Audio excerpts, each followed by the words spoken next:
Por que surgiram os SPGs? Então, aí tem duas razões que estão escritas nesse slide aí. Claro que poderiam ter outras, né? A gente pode até fazer isso junto, vocês também conhecem algumas delas. Mas aí eu escolho duas.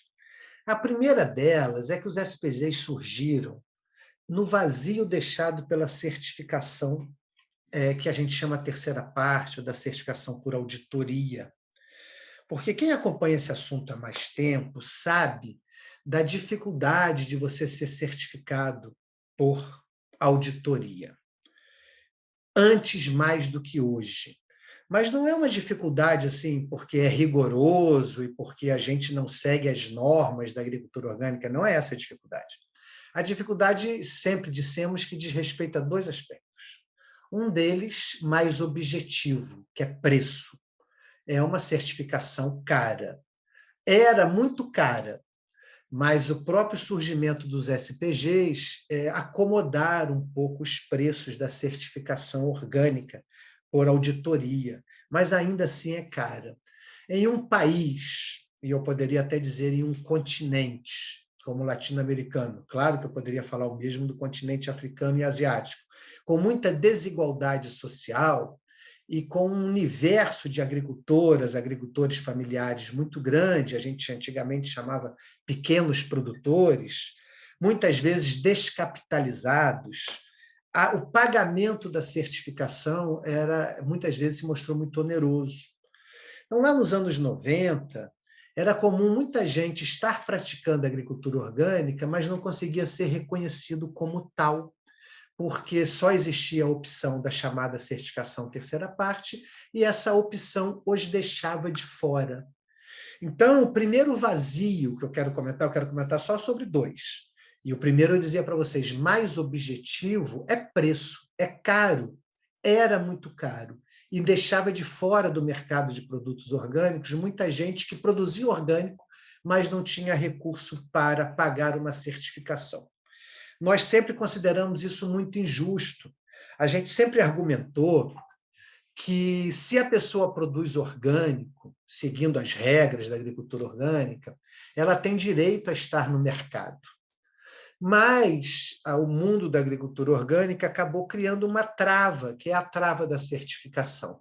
Vocês sabem que a nossa legislação é assim, mas não apenas a nossa. Todas as legislações do mundo têm esse ponto em comum. Para você denominar o seu produto de orgânico, você é obrigado a certificar. É como se o Estado se apropriasse dessa palavra e falasse, não, para você usar essa palavra, você tem que ter a minha permissão. Mas o Estado terceiriza quem que vai dar essa permissão. Não é ele propriamente, é uma empresa certificadora. Então, o Estado se apropria da palavra, fala, para você vender seu produto com esse nome de orgânico, você é obrigado a certificar. Só que essa certificação é paga. Então, o Estado se apropria por um lado e me obriga a pagar uma prestação de serviço para poder ter direito a usar essa palavra. Então, a gente sempre considerou isso muito injusto. Sempre fomos um conjunto, eu, no caso, representando uma organização não governamental, onde eu sempre trabalhei, trabalho até hoje chama Centro Ecológico, aqui no município de Ipê e no município de Torres, no Rio Grande do Sul, mas não só nós, muita gente começou a achar injusta essa ideia de que os agricultores tinham que pagar para ser reconhecido a produção orgânica deles, sendo que eles sabiam que estavam produzindo de forma orgânica. Então, a primeira razão foi preço. A segunda razão, talvez menos objetiva, é metodológica.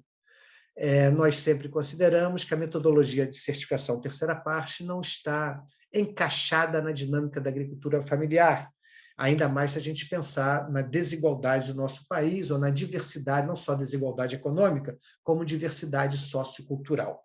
Então, muitas vezes, não existe um encaixe, assim, uma harmonia entre um inspetor que vem certificar um produtor e essa família produtora está acostumada a agir de outra forma. Ela não está acostumada a receber um fiscal. um inspetor que vai analisar, que vai duvidar da palavra dela, que vai perguntar se é verdade isso ou aquilo outro. Então, tem uma série de comportamentos metodológicos que nós sempre consideramos que não se encontravam de acordo com a dinâmica da hoje chamada agricultura familiar, já há muito tempo chamada agricultura familiar. Então, os sistemas passativos de garantia surgem nesse vazio. Qual vazio? Preço alto e metodologia inadequada. E tem uma segunda razão nesse quadro aí. Em um contexto onde surgem os marcos legais, nós sempre consideramos que se os marcos legais vão nos obrigar a certificar para poder chamar o nosso produto de orgânico, então é conveniente que a gente tenha um método, uma forma de fazer isso, um sistema de geração de credibilidade que não exclua os agricultores familiares. Então, a gente entende que são as duas razões principais que nos fizeram criar, desenvolver os sistemas participativos de garantia. E aí eu tenho uma outra razão, aí o porquê é antes, né? O para quê é depois. Então, para quê? Para permitir o acesso ao mercado de produtos orgânicos, já que a lei obriga que seja certificado para poder ter esse acesso. Facilitar o desenvolvimento de mercados locais. A certificação terceira parte no Brasil, na América Latina em geral, não é diferente na África e na Ásia, se desenvolveu muito pensando na exportação de produtos. Não sei se vocês sabem dessa história, mas nos anos 80, nos anos 90, mas muito nos 80, chegaram certificadores aí no nosso continente, porque o europeu ou o norte-americano queria café, queria cacau, queria castanha de caju, queria castanha do Pará, lá fora conhecida como castanha do Brasil, e queria orgânica. Então, era uma coisa meio de chegar, reunir a cooperativa de agricultores e falar, olha, se vocês certificarem como orgânico, a gente vai pagar 30% a mais pelo seu café. Às vezes, uma cooperativa que reúne 1.200 produtores de café, cada um como um meio hectare, como aconteceu, a primeira experiência na América Latina foi no México. E aí chega um certificador alemão no México e fala, olha, a gente quer levar esse café de vocês para lá, mas ele tem que ser certificado. Mas o que é certificação? Nunca ouvi falar nisso, não. Deixa que a gente faz, não se preocupa. Mas quanto é que vai custar? Deixa que a gente paga, não se preocupa. Vocês só continuam fazendo o trabalho de vocês, nós vamos certificar, vamos pagar a certificação, vamos comprar o café de vocês e vamos levar para a Europa. Assim que foram as primeiras experiências de certificação da produção orgânica. E os agricultores sabiam o que era agricultura orgânica? Não. Só que eles também não sabiam o que era agroquímico. Então, chegavam os certificadores, via que aquela produção desses cultivos que eu acabei de mencionar para vocês como exemplo, já eram naturalmente orgânicos, certificavam e levava para a Europa. Claro, levava cacau verde, café verde, aliás, a maioria ainda é assim que faz. Então, o mercado desenvolvido, tal do mercado de produtos orgânicos, era muito pensado na exportação. E o SPG, o Sistema Participativo de Garantia, ele vem também para facilitar o desenvolvimento de mercado local. Experiências como a de vocês mostram isso. Eu não conheço que a AGE tenha alguma experiência de exportação. Posso estar enganado, mas sei que é bastante ativa no desenvolvimento do mercado local. E aí tem outras razões. Reviver princípios da agricultura orgânica, porque existe uma ideia, não sei se vocês concordam, isso está até escrito já tem documentos, né, acadêmicos que falam sobre isso. O termo que se costuma usar é que a agricultura orgânica se convencionalizou muito. Não é por outra razão que na América Latina, no geral, agora está se espalhando mais pelo mundo, nós começamos a adotar o termo agroecologia, de certa forma, para nos diferenciar. Essa é uma conversa longa, né, gente? Mas o termo agroecologia, em certa medida, vem para nos diferenciar e falar assim, não, essa agricultura orgânica meio convencional, nós estamos fora. Nós queremos falar em uma agricultura orgânica que incorpora um conjunto de valores e de princípios, como sempre foi a história da agricultura orgânica, mas, digamos assim, o crescimento do mercado, eu acho que eu posso falar assim, erosionou alguns desses princípios. Estou sendo muito breve, né? Talvez, espero que eu esteja sendo compreensível. Então, o mercado cresce, erosiona alguns princípios, chega algum povo para fazer agricultura orgânica preocupado no exemplo do café. Ficou muito famoso nos anos 90, final dos 90, início do século agora, umas experiências de café na Colômbia, onde a galera começou a cortar bosques, né? Cortar mato. Você vê em outros países, eles fazem isso. Aqui no Brasil, não, né? Cortar mato para poder plantar café. deixar de fazer café baixo sombra para aumentar a produtividade do café, para vender mais, porque o preço do café orgânico estava muito bom. Então, parece uma incongruência, né? Espera aí, eu tinha antes café sombreado, água florestal, deixando o bosque mais ou menos, não intacto, né, mas mais ou menos manejado, coisa linda. Agora, como o preço do café orgânico está bom, eu tiro as árvores para poder deixar esse café baixo sol. Não me preocupo tanto com o meio ambiente, não me preocupo tanto com as curvas de nível, com a preservação do solo, mas agora eu quero produzir mais café porque o preço do café orgânico está bom.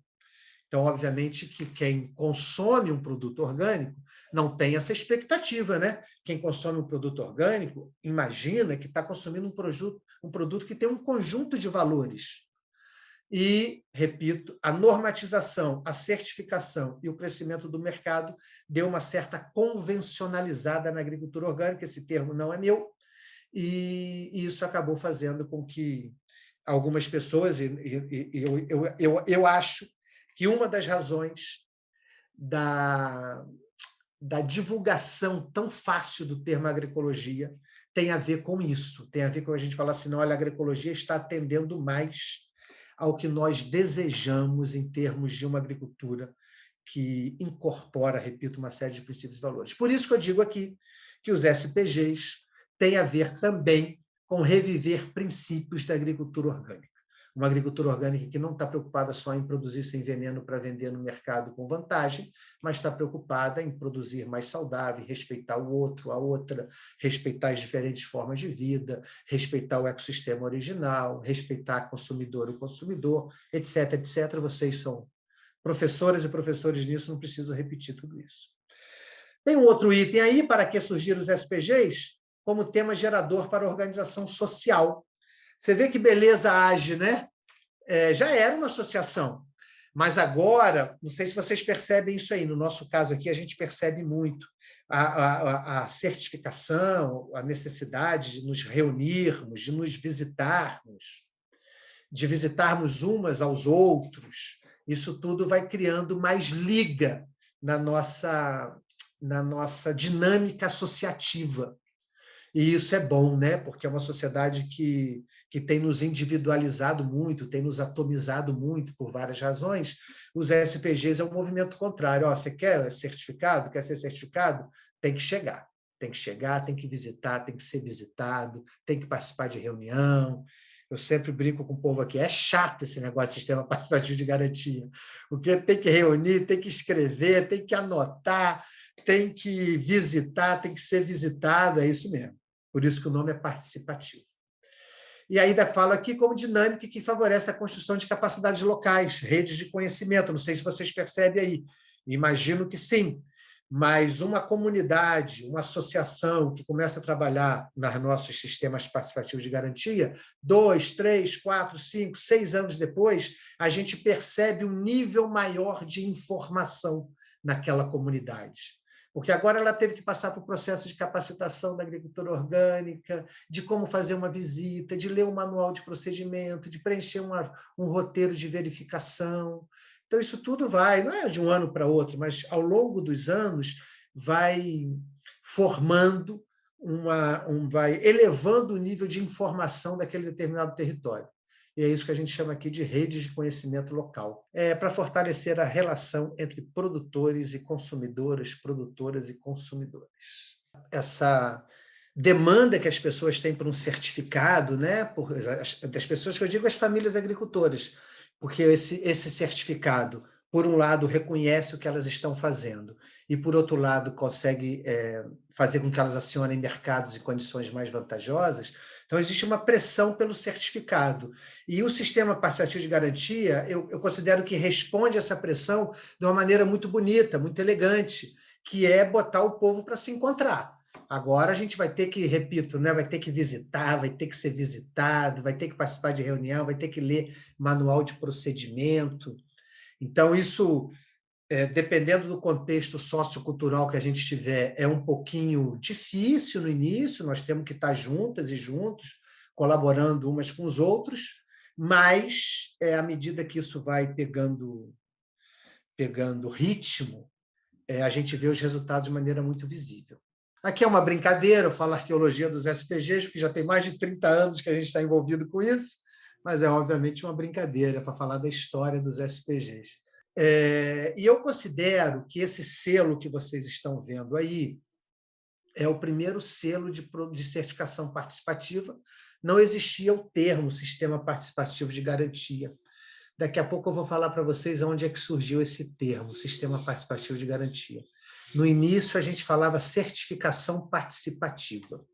Esse selo aí é de 92, portanto, está completando 30 anos, e eu considero que é o primeiro selo que eu conheço de certificação participativa. Essa ideia da certificação participativa surgiu aí, surgiu na Cooperativa Ecológica Colmeia, mais especificamente ao redor da feira, uma feira que existe até hoje, a Cooperativa Ecológica Colmeia não existe mais. Algumas de vocês já ouviram falar, mas ela já deixou de existir faz mais de 10 anos, mas ainda ela está presente aqui no sul do país, muito presente, apesar de não existir mais, porque teve uma história muito bonita. E ali, nesse cadinho da Feira de Agricultores Ecologistas, que é uma feira que foi inaugurada em outubro de 89. Então, nesse cadinho da Feira de Agricultores Ecologistas, que era uma feira organizada pela Cooperativa Ecológica Colmeia, surgiu esse assunto da certificação participativa. Muito rapidinho, vou te falar para vocês que surgiu, um pouco eu disse isso antes, surgiu porque ali a gente tinha a feira já há 3 anos, e algumas pessoas de fora do país, que estavam aí na cena da agricultura orgânica no Rio Grande do Sul, começaram a falar que nós tínhamos que certificar o nosso produto, que isso nós não poderíamos vender o produto sem estar certificado. Uma coisa meio assim, meio mal colocada, sabe? Porque tinha saído a lei europeia que obrigava o produto orgânico a ser certificado para ser vendido. Aí os europeus chegam aqui e falam: olha, vocês não podem vender esse produto sem ser certificado. Quer dizer, uma coisa meio estranha. Eles queriam aplicar uma lei europeia aqui. Isso gerou uma reação muito forte da nossa parte, da parte da Cooperativa Colmeia, das famílias agricultoras, e nós começamos a falar, vou contar para vocês, olha que interessante. Nós começamos a falar que não queríamos certificar, que éramos contra a certificação, porque era uma metodologia que vinha da Europa, o imperialismo, a gente chamava de imperialismo verde, essa coisa de latino-americano comunista, quando chega o europeu com uma ideia, a gente reage e fala assim, não, peraí, não é assim não. Nós começamos a reagir e começamos a falar que não queríamos certificar. Aí sabe o que aconteceu? Começou a pegar um pouquinho mal, porque parecia que nós estávamos com medo de ser certificados, porque o nosso produto não seria certificável. Quando a gente começou a ouvir esse burburinho, que as pessoas estavam falando isso, a feira não quer ser certificada, a feira não quer ser certificada, a gente viu que não era uma boa falar que não queríamos certificação, que isso não era uma boa propaganda, não era uma boa forma da gente se apresentar ao consumidor. Então, a gente começou a falar que nosso produto era certificado de outra forma, e está escrito aí nesse selo. A gente começou a falar em certificação participativa agricultor-consumidor. Posso dizer para vocês, porque eu vivi essa história de maneira muito intensa, que a gente não sabia bem nem o que estava falando. Mas a gente, assim, é bem interessante isso. Nós não tínhamos um arcabouço, uma ideia, um método a propor. Nós só começamos a falar, não, a gente certifica de maneira participativa. O agricultor e o consumidor conversam e daí sai a credibilidade do produto. Então, isso foi ali por 92, 93, 94. Então, gente, é bom saber isso, né? O sistema participativo de garantia, ou pelo menos a certificação participativa, tem lugar aonde ela surgiu e tem uma história de como ela surgiu. Essa história está um pouco contada num livro, eu acho que o título é Sistemas Participativos de Garantia. Nesse livro tem um capítulo que eu conto um pouco dessa história. É bom a gente saber isso. Sabe por quê? Eu vou dar um corte agora numa coisa que eu nem iria falar hoje, dar um pulo. Se a gente pega aqui 92, hoje 30 anos depois, existem experiências com sistemas participativos de garantia em mais de 100 países do mundo. Olha que bacana.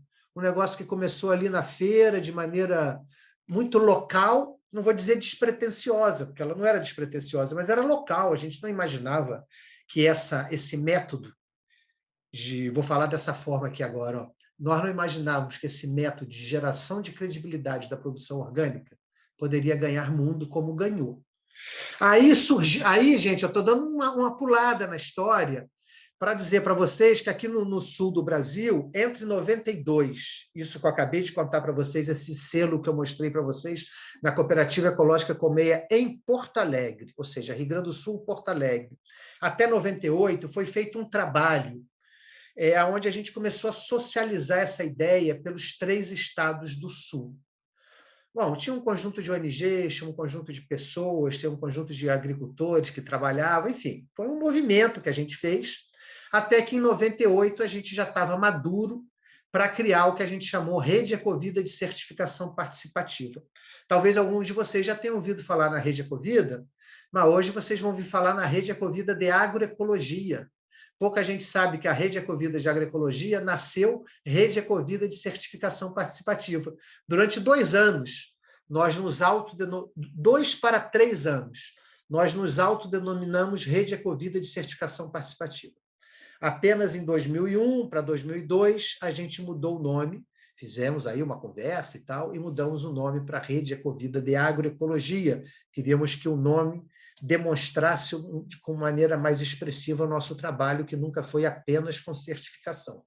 Mas é uma data que eu considero interessante, a criação da Rede Ecovida hoje de Agroecologia, naquele momento de certificação participativa, porque ela inspirou muitos trabalhos pelo Brasil afora de certificação participativa. Então, essa é uma data interessante.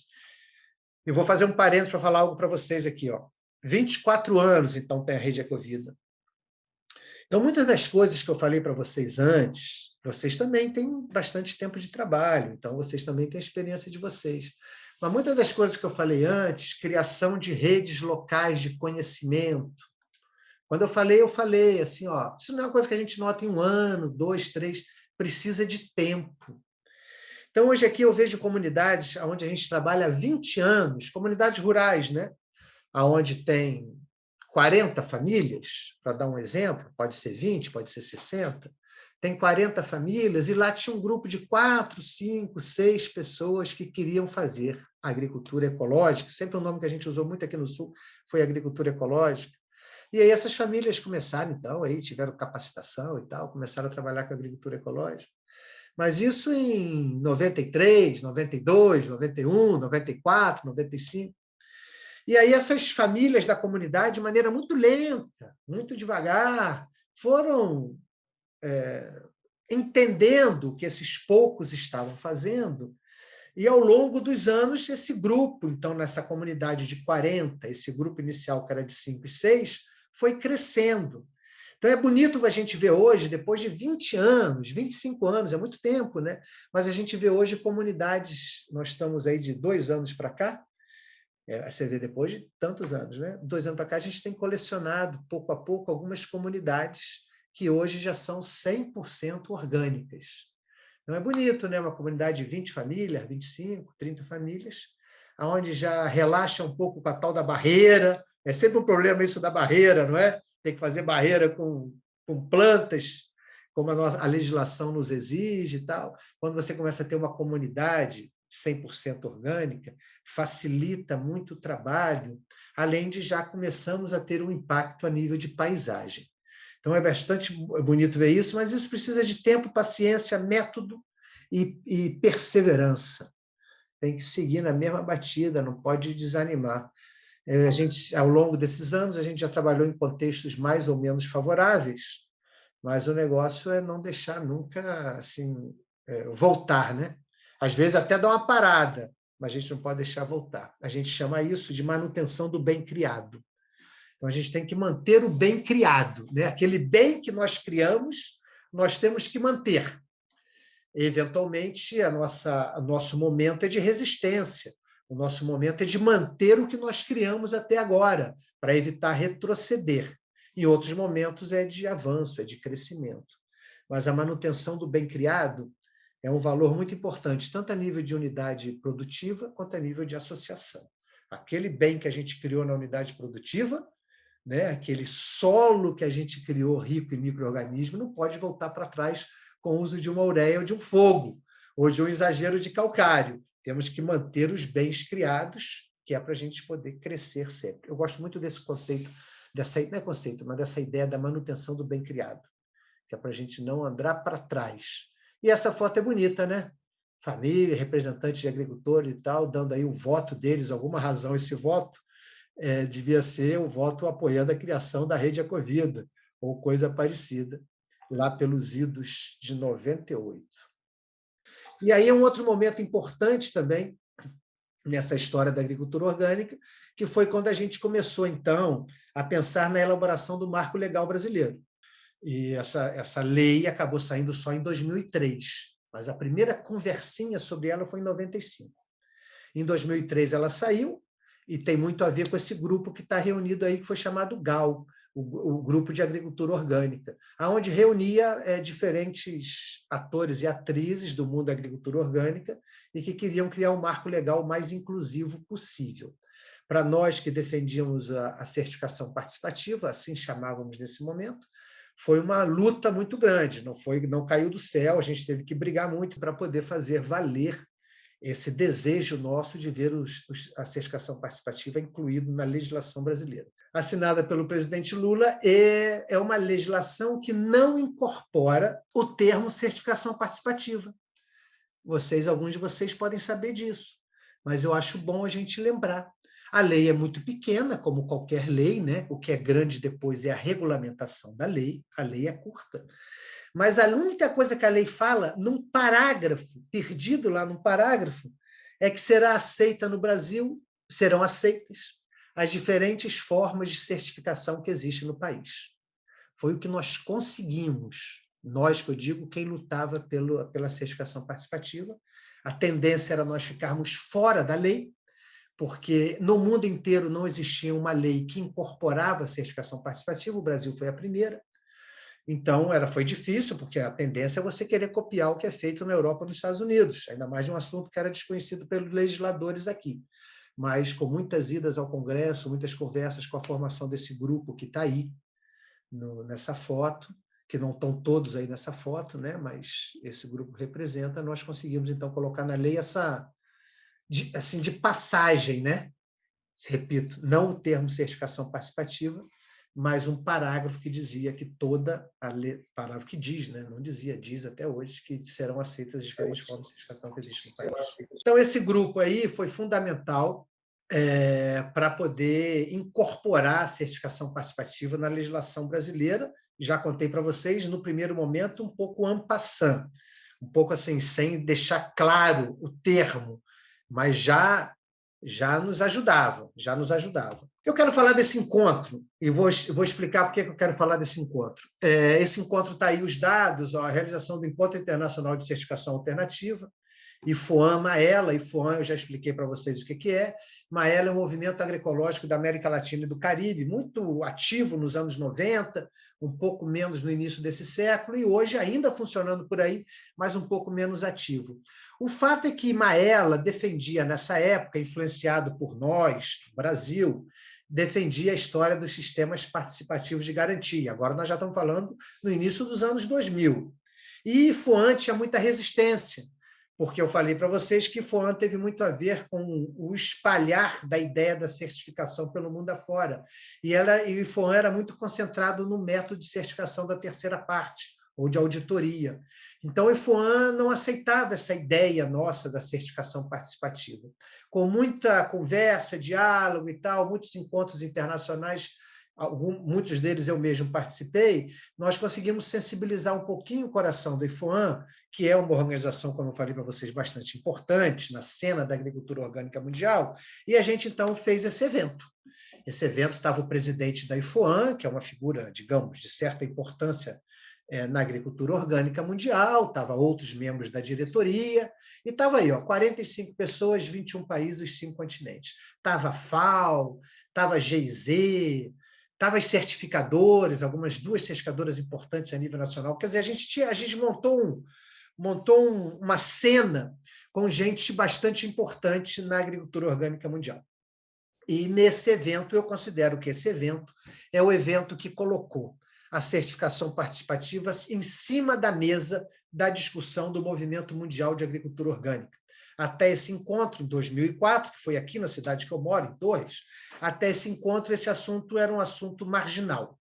Esse evento, repito, coloca o tema sobre a mesa, e se eu falo para vocês que hoje são mais de 100 países que têm experiências com certificação participativa, é por causa desse encontro. O nome aí está certificação alternativa, não é à toa, não. IFOAM não aceitou o termo certificação participativa, porque tinha certa resistência, mas reconheceu que existiam maneiras alternativas de certificar. Então, esse nome é um nome que foi o nome possível nas negociações que foram feitas. Vocês imaginam que é um evento caro, difícil, etc. E nesse evento é que surgiu o termo Sistema Participativo de Garantia. Curiosidade interessante para vocês saberem, porque os certificadores meio que não aceitaram que a gente usasse certificação participativa, com uma argumentação que o termo certificação já está internacionalmente normatizado e que certificação pressupõe tal, que é esse método que a gente chama certificação por auditoria.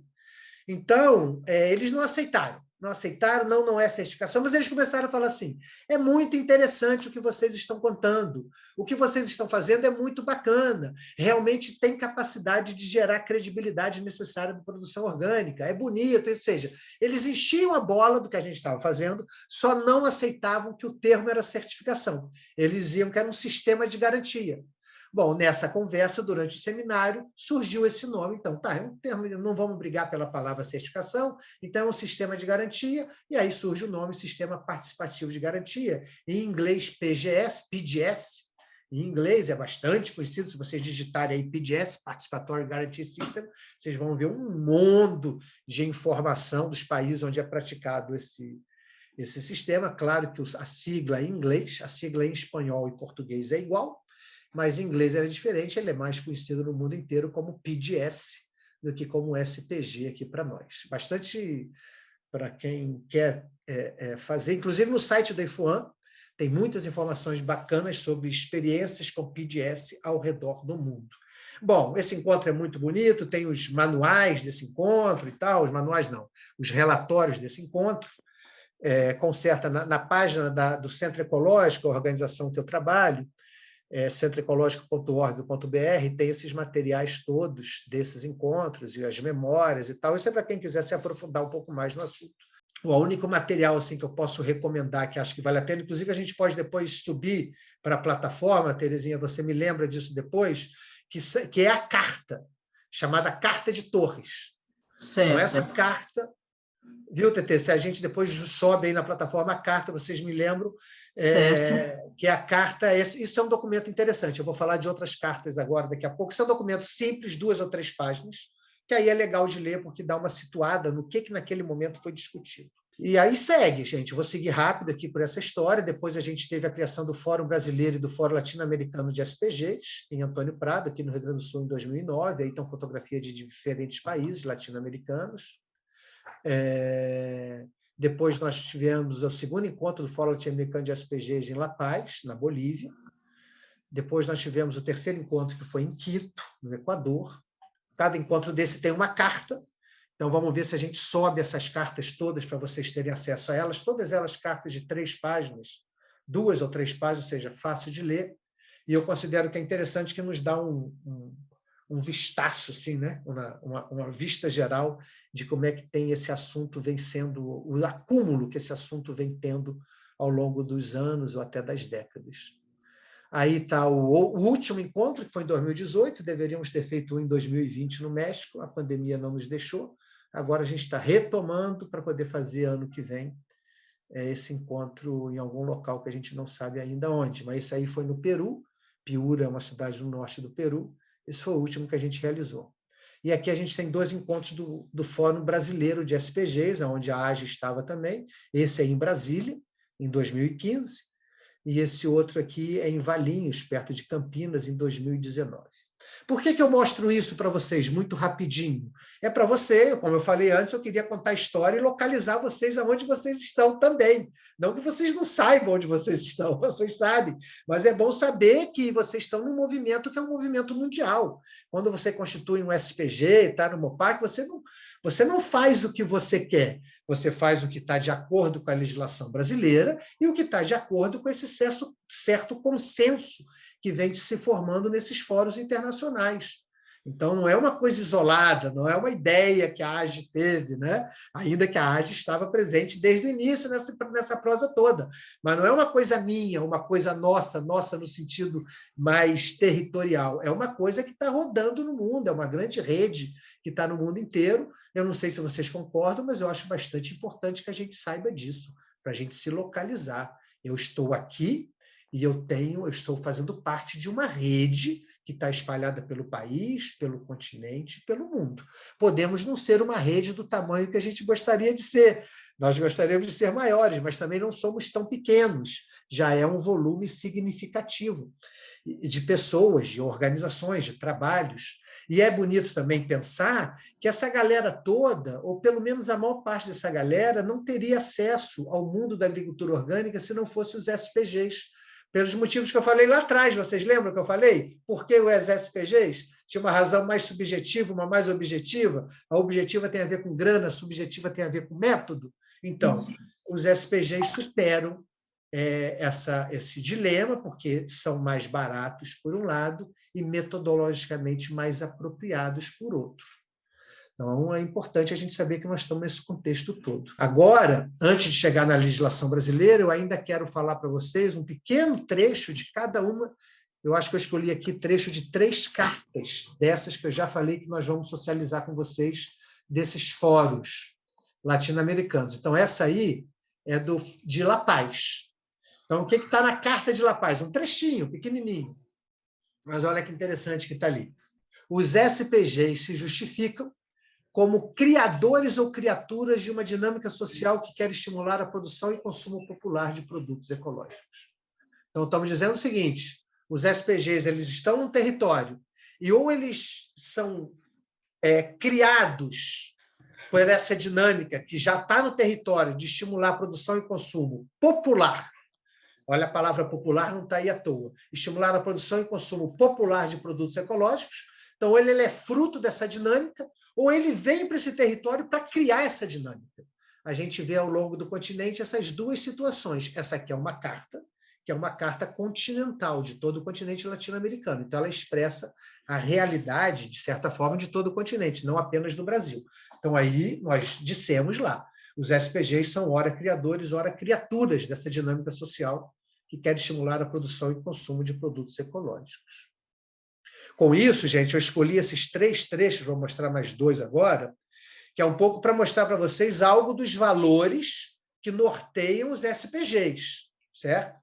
Nós também não estamos, os SPGs não foram criados assim para resolver problemas umbilicais, ainda que ele também sirva para isso, para resolver o meu problema da minha propriedade que eu quero certificar para vender bem na feira, está valendo, está bom, mas ele não foi criado só para isso.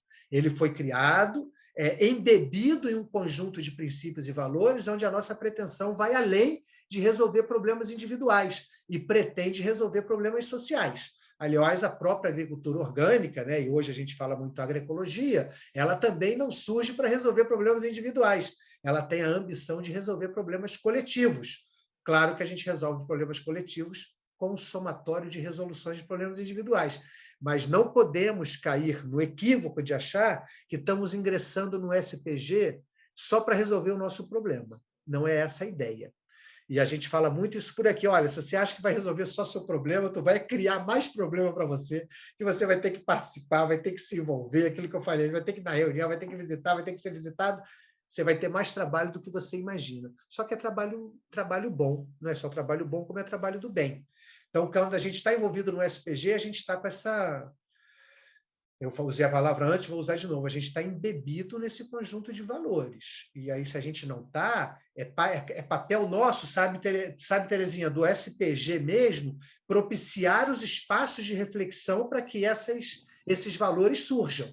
Nós não podemos ficar, e eu vou falar semana que vem isso, quando a gente falar do manual de procedimento de vocês, nós não podemos ficar de cabeça baixa só cumprindo a lei. Nós temos que estar de bom jogador, usar metáfora futebolística, o bom jogador joga no meio de campo com a cabeça erguida, olhando a cena toda. Então, nós temos que estar com a cabeça erguida, olhando a cena toda. Nós não estamos aí só para cumprir a lei. Nós estamos aí para poder praticar uma agricultura ecológica. A gente acha que é boa parte da solução dos problemas que assolam o planeta, tanto sociais quanto ambiental. Beleza? É sempre bom a gente lembrar. Eu sei que vocês já sabem disso, mas é sempre bom lembrar isso, né? Repito, a ideia não é resolver problemas individuais. A ideia é, solucionando demandas individuais, contribuir com a solução de problemas coletivos. Em Quito, olha o que nós falamos em Quito, ó, que está na Carta de Quito. Os nomes das cartas não são muito originais, não. É Carta de La Paz, Carta de Quito, Carta de Torres. Então, essa aí a gente falou o seguinte, ó, os SPGs, além de serem um sistema de garantia, são também um instrumento que contribui para a construção de uma agricultura ecológica democrática, inclusiva e acessível a todos os produtores e consumidores, produtoras e consumidores. Então, vocês veem, como eu disse para vocês, eu selecionei esses trechos para nos lembrar que a nossa prática vem embebida num conjunto de valores. Olha aí, olha o que essa parte da carta está dizendo. Nós queremos construir uma agricultura ecológica orgânica, agroecologia, democrática, inclusiva e acessível a todos e todas, a quem produz e a quem consome. Então, na agricultura, no SPG, não cabe assim, eu tenho a fórmula da solução desse problema e não vou contar para ninguém, porque se eu contar para o outro vai ser meu concorrente, vai produzir igual a mim. Isso não existe no SPG. No SPG não existe receita escondida do molho de tomate ou do suco de uva. Todas essas coisas a gente vai gerando de forma coletiva e vai deixando aberta para que o outro se aproprie e a gente possa ser cada vez mais. Então, a gente quer, repito, olha que bonita essa frase, vou até ler de novo. Os SPGs, além de serem um sistema de garantia, são também um instrumento que contribui para a construção de uma agricultura ecológica democrática, inclusiva e acessível a todos e todas. Bom a gente sempre lembrar dessas coisas que nos orientam. E em Piura, no Peru, está dito aí. Por outro lado, os SPGs reforçam a preocupação com a desnaturalização que o reconhecimento legal dos SPGs pode gerar, afastando de algumas de suas qualidades básicas, simplicidade, dinamismo e capacidade de adaptação às realidades locais.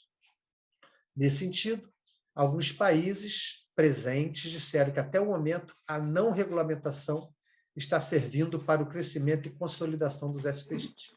Isso é um papo bastante interessante que a gente tem no fórum, que é até que ponto ser legalizado nos ajuda ou nos atrapalha.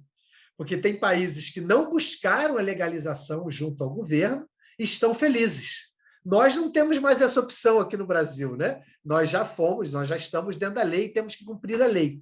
A percepção que se tem, e nós estamos na luta para que isso não nos oprima muito, é que a legislação não pode ser um caminho que aí está dito que nos desnaturaliza, ou seja, que a gente perca a nossa natureza.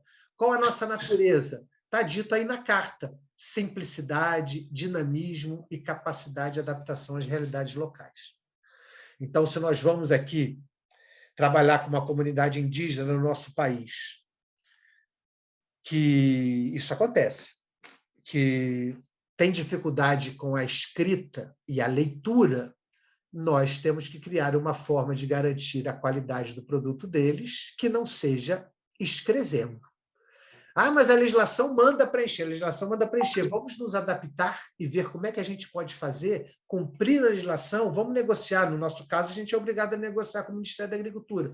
Se o Ministério da Agricultura aceita foto, aceita áudio, aceita redes sociais como evidência de reunião, vamos ter criatividade, vamos negociar com o Ministério. Diga-se de passagem, normalmente o Ministério é muito aberto a essas negociações. Era mais, é bom a gente dizer isso, tem se comportado, a minha impressão, não só a minha, vários de nós têm dito que ele tem se comportado de uma maneira mais dura nos últimos tempos, mas talvez seja o contexto político mais difícil também nas estruturas de governo para essas ideias, vou colocar entre aspas, alternativas. Vamos ver como é que fica daqui para frente, espero que melhore bastante, mas o fato é que nós temos que estar atentos, em qualquer contexto político que for, a gente tem que estar atento, porque a gente não quer um SPG que perca suas características originais, a gente quer que o SPG, mesmo legalizado, possa atuar de forma com relativa autonomia. Isso aí é uma definição de SPG, nós temos uma no nosso também, mas eu acho que eu não coloquei aqui na nossa legislação. Essa aqui eu coloquei a definição de IFOAM. IFOAM tem vários documentos, eu já falei isso para vocês no site do IFOAM. Tem vários documentos e tem essa definição no próprio site da IFOAM. Sistemas participativos de garantia são sistemas de garantia de qualidade com enfoque local. A certificação dos produtores baseia-se na ativa participação dos atores envolvidos e os sistemas são construídos fundamentando-se na confiança, em redes sociais e na troca de conhecimentos. Essa é uma definição escrita e essa aqui é uma definição já caminhando para a prática, e essa definição aqui, sabe que esse quadro aqui foi gerado em um encontro em 2007, e esse quadro, inclusive, ele colaborou com a própria definição que está na legislação brasileira, não na lei, mas depois no decreto e na instrução normativa. Isso aqui foi criado no Fórum Latino-Americano de SPGs, numa reunião prévia. Na verdade, o fórum foi criado em 99, mas em 2007 nós tivemos uma reunião latino-americana que criou isso aí. Eu resolvi colocar isso aqui para vocês. Às vezes, gente, num curso que eu estou nesse assunto aí, eu fico 2 horas nesse slide, porque esse slide é uma síntese. Aí em cima vocês estão vendo, está escrito regras ou normas estabelecidas. No nosso caso, a norma da produção orgânica. No caso específico do Brasil, a tal portaria 52, que saiu ano passado. Hoje, né? Antes era outra norma. Mas hoje é a portaria 52, que saiu ano passado e entrou em vigor esse ano, que está em vigor. São as regras que a gente tem que seguir. Inclusive, quando a gente entra para um esquema de certificação, a gente faz isso aqui que está aqui, ó, como etapa 1. Primeiro você tem que declarar a sua conformidade. Não sei se vocês lembram, mas cada família aí envolvida, na hora que vai entrar no processo, na AGE, no processo de certificação, ela assina um documento dizendo que conhece as regras da agricultura orgânica. É a chamada declaração de conformidade. Fica claro o termo conformidade? Declaração que eu estou conforme. Conforme o quê? Conforme as normas. Então, todo produtor orgânico, independente de ser SPG ou de ser certificação por terceira parte, todo produtor orgânico assina uma declaração de conformidade. Às vezes o nome pode mudar. Mas ele assina uma declaração de conformidade. Ele fala, eu estou conforme às regras. Eu sei o que é agricultura orgânica. Eu não posso, como agricultor, pedir certificação orgânica se eu não sei o que é agricultura orgânica, não é? Eu tenho que saber. Isso, na prática, normalmente as pessoas já participaram de cursos, já participaram de capacitação, já largaram o veneno, quem usava veneno antes, já está na transição, papapá, e pede a certificação. Mas não podemos esquecer disso, a gente declara a conformidade às regras. Nós assinamos que a gente conhece as regras e que estamos conforme a elas. Depois, eu estou ainda na parte rosa aí, ó. Depois que eu declaro, eu tenho que ter um mecanismo que verifica a conformidade. Primeiro eu declaro, eu estou fazendo agricultura orgânica. Depois tem que vir alguém que vai verificar se essa declaração minha é verdadeira. Isso aqui está em rosa aí em cima. Ó. Isso aí tanto faz se é SPG ou se é certificação terceira parte. Se é certificação terceira parte, eu declaro a minha conformidade, recebo a visita do inspetor, de uma inspetora, pago por isso, e eles vão dizer se eu sou orgânico ou se eu não sou. O fato de eu ter pago não garante que eles vão me certificar. São 2 coisas diferentes. Eu pago a visita, pago os honorários, pago a passagem, pago a diária, e eles vão lá na minha propriedade e vão ver se eu sou orgânico de verdade. Se eu for orgânico, eles vão dizer que sim. Se eu não for, eles vão dizer que não. Eles estão verificando a conformidade. Sacaram? Eles estão verificando a conformidade. E aí embaixo, isso tanto faz. A certificação terceira parte é um inspetor. O nosso caso é um pouquinho mais complicado. A nossa legislação, ela prevê 3 etapas. Esse quadro aqui não é da legislação brasileira. A legislação brasileira eu vou falar no próximo slide. Aqui é uma coisa que funciona em tudo quanto é lugar do mundo, é assim. Está incluído nesse quadro. A legislação brasileira, ela usa 3 dessas etapas.